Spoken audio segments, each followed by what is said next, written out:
Hi, Shalom everyone. I'm going to continue this fantastic series, friends. Every day we're learning the Talmud over here. I'm surrounded by gifts for Rosh Hashanah over here by this very, very nice decorative shop over here, giving gifts, treats, so on and so forth. And what's the special treat today? We've got another page of the Gemara.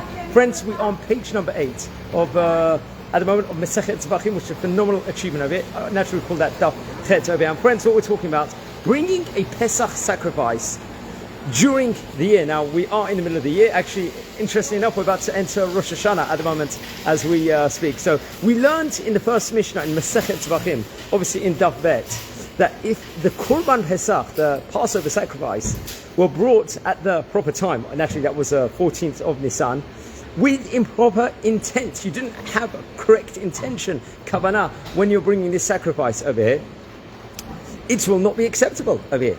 So intention is integral within regards to acceptance of korbanot, of various different sacrifices. We see that very much from this itself. Now the Gemara on today's page is going to quote a Braita that clarifies this matter further. According to the Braita, a korban pesach that is brought in, let's say, at the proper time, with the proper intent, naturally it's going to be valid, it's going to be accepted.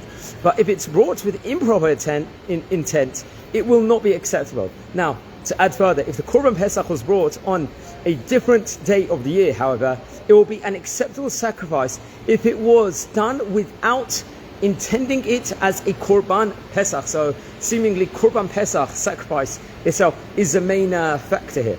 Now, if the person meant to bring it as a Korban Pesach, then it will be invalid as a sacrifice. Remember, this is on any specific day of the year other than Pesach itself. So that is the integral part. Let's just say stuff. Now the Gemara is going to progress and actually explain that since the Korban Pesach can only be brought on a specific day of the year, if an animal that was, let's say, consecrated for that sacrifice was brought on a different day, and the owner did not intend for it to be a Korban Pesach, then it is going to be acceptable as something called Korban Shlamim, a peace offering. This is something we've spoken about on previous days.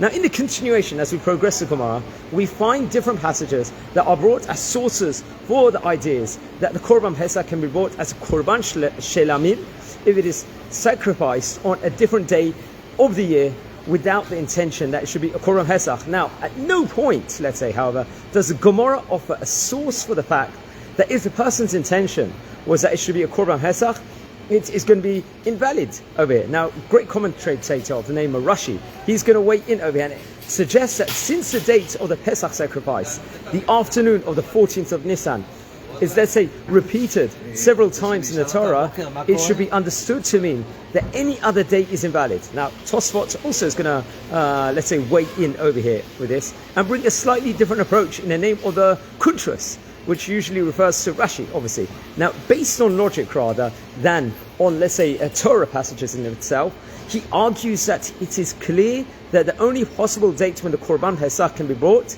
in a meaningful way is on the holiday of Pesach and not on any other day of the year. So we're weighing in on different ideas with regards to Korban Pesach territory. Obviously, we're in Rosh Hashanah territory at the moment. We're surrounded by gifts over here.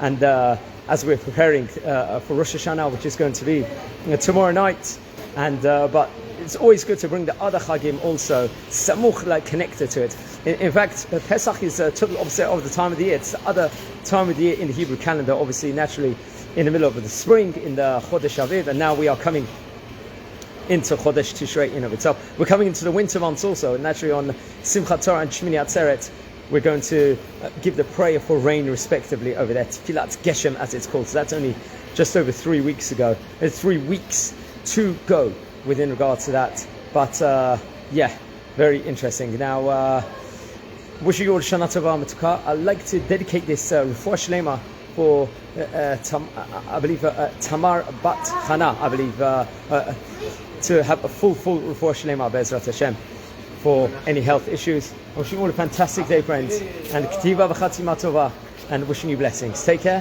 have a fantastic day.